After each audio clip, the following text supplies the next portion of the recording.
ಒಂದು ಸಣ್ಣ ನೋವು. ನಂದು 10ನೇ ತರಗತಿ ಪಾಸ್ ಆಗಿ ಕಾಲೇಜು ಸೇರುವಾಗ ನಮ್ಗೆ ಆರ್ಟ್ಸ್ ಕಾಮರ್ಸ್ ಸೈನ್ಸ್ ಎಂತ ಗಂಧಗಾಳಿ ಗೊತ್ತಿಲ್ಲ. ಆವಾಗ ನಮ್ ಕನ್ನಡ ಭಾಷೆ ಒಂದು ಬಿಟ್ರೆ ಮತ್ತೇನು ಗೊತ್ತಿಲ್ಲ. 5+5 10 ಮ್ಯಾಥಮೆಟಿಕ್ಸ್ ಒಂದ್ ಸ್ವಲ್ಪ ಬರೋದು. ಆವಾಗ ನಾವು ಕಲಾ ವಿಭಾಗ PU ಮಾಡಿದ್ವಿ, HEPS ಅಂತ, history, economics, political science and sociology. ಆಮೇಲೆ ಅವರು ಸೈನ್ಸ್ ತಗೊಂಡವ್ರು ನಮ್ಮನ್ನ ಭಾರಿ ಕೇವಲವಾಗಿ ನೋಡೋರು. ಸೈನ್ಸ್ ಓದೋದಕ್ಕೆ ಭಾರಿ ಇಂಗ್ಲಿಷು ಭಾಷೆಯ ಅರಿವು ಬೇಕು, ಬುದ್ಧಿವಂತರಾಗಬೇಕು, ಹಳ್ಳಿ ಮಕ್ಕಳಿಗೆ ಸಾಧ್ಯನೇ ಇಲ್ಲ ಅನ್ನೋದು ಆವಾಗ ನನಗೆ ಆಗಿತ್ತು, ಮನದಟ್ಟಾಗಿತ್ತು. ನಾನು ಅಂದ್ರೆ ನಾನಲ್ಲ, ನನ್ನಂತ 100 ಸಾವಿರಾರು ಲಕ್ಷಾಂತರ ಹಳ್ಳಿಗ ಮಕ್ಕಳ ಹಣೆ ಬರ ಇದೇ ಆಗಿತ್ತು. ಆಮೇಲೆ ಅದರಲ್ಲಿ ನಾನು ಸ್ನಾತಕೋತ್ತರ ಪದವಿ ಪಡೆದ್ರು ಕೂಡ ನನ್ನ ಕಲಾ ವಿಭಾಗ ಅಂತಂತ ಪ್ರತಿಷ್ಠಿತ ಕೋರ್ಸ್ ಅಥವಾ ನಮ್ಮ ಪ್ರತಿಭೆ ಅದಕ್ಕೆ ಸಾಕಾಗಲ್ಲ, ನಾವು ಅದರಿಂದ ಬದುಕನ್ನು ಕಂಡ್ಕೊಳಕ್ ಆಗೋದಿಲ್ಲ ಅಂತ ಆಯ್ತು. ಅಷ್ಟೊತ್ತಿಗೆ ನನ್ನ ಮಗ ಪ್ರತಿ ಇದ್ರಲ್ಲೂ 90 ಮೇಲೆ ತೆಗಿತಾ ಬಂದ. ಅದು SSLC ಇರ್ಬೋದು, PUC ಆಗಿರ್ಬೋದು. ಅವಾಗ ಅದೇ ಕೆಲಸ ಮಾಡಿದೆ. 10ನೇ ತರಗತಿ ನಂತರ ನೀನು ಸೈನ್ಸ್ ತಗೊಂಡ್ರೆ ತಗೊಳಪ್ಪ, ಇಲ್ದಿದ್ರೆ ಸುಮ್ನೆ ಹೊರೆ ಹೊರು ಅಂತ.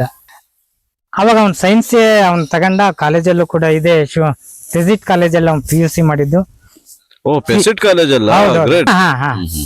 93 ಎಲ್ಲಾ ಕಾಲೇಜ್ನವರು ಕರೆದ್ರು. 93%. Very good, very good. ಅವಾಗ ಪ್ರಾಂಶುಪಾಲರು ಎಲ್ಲ ಆಯ್ತು. ಅವನು ನನಗೆ ಅದೇ ಒಂದು ಬಂದ್ಬಿಡ್ತು, ಇಂಗ್ಲಿಷ್ ಅನ್ನ ನಾವು ಇಲ್ಲದೆ ಇರೋದ್ರಿಂದ ನನ್ನ ಶಿಕ್ಷಣ ಹೀಗಾಯ್ತು, ನನ್ನಂತವ್ರದ್ದು ಮುಂದಿನ ಪೀಳಿಗೆ ಅದು ಆಗ್ಬಾರ್ದು ಅಂತ ಹೇಳಿ ಅವನು LKG ಇಂದನೂ ಕೂಡ ರಾಮಕೃಷ್ಣ ವಿದ್ಯಾಲಯ ಇಂಗ್ಲಿಷ್ ಮಾಧ್ಯಮನೇ, 10ನೇ ತರಗತಿ ಇಂಗ್ಲಿಷು, PU ಬೇಸಿಟ್ಟು, ಈಗ JNNC ಇಂಗ್ಲಿಷು. ನನ್ನ ಪರಿಸ್ಥಿತಿ ಆತನೇ ಆಗ್ಬಾರ್ದು ಅನ್ನೋದು ಒಂದು ಹೊರಗಿತ್ತು. ಅದು ಇಲ್ಲಿಗೆ ಸಮಾಧಾನ ಇದೆ. ಅವನು ಇವತ್ತು ಇಂಗ್ಲಿಷ್ನವರು ಮಾತ್ರ, ನಗರವಾಸಿಗಳು ಮಾತ್ರ, ಅಧಿಕಾರಿ ವರ್ಗಗಳ ಮಕ್ಕಳು ಮಾತ್ರ, ರಾಜಕಾರಣಿಗಳ ಮಕ್ಕಳು ಮಾತ್ರ, ಸಿನಿಮಾ ನಟರ ಮಕ್ಕಳು ಮಾತ್ರ ಇಂಜಿನಿಯರಿಂಗು MBBS ಮಾಡಬಹುದು ಅನ್ನೋದು ನಮ್ಮ ಮನಸ್ಸಲ್ಲಿ ಚಳಿಯದೇ ಇತ್ತು. ಇಲ್ಲ, ನನ್ನಂತ ಒಬ್ಬ ಕೂಲಿಕಾರನ ಮಗನೂ ಕೂಡ ಇಂಜಿನಿಯರಿಂಗ್ ಮಾಡ್ಬೋದು.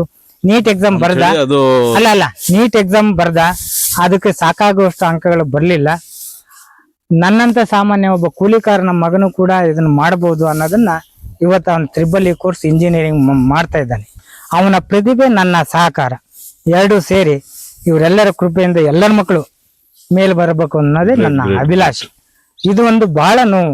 ನನ್ನಂತ ಸಾವಿರಾರು ಲಕ್ಷಾಂತರ ಹಳ್ಳಿಗರ ಮಕ್ಕಳು ಪ್ರತಿಭೆ ಇತ್ತು, ಭಾಷೆಯ ಅರಿವಿನ ಕೊರತೆಯಿಂದ ಅವ್ರು ಇದೇ ರೀತಿ ಚಲ್ಲಾಪಿಲ್ಲಿ ಆಗೋದು.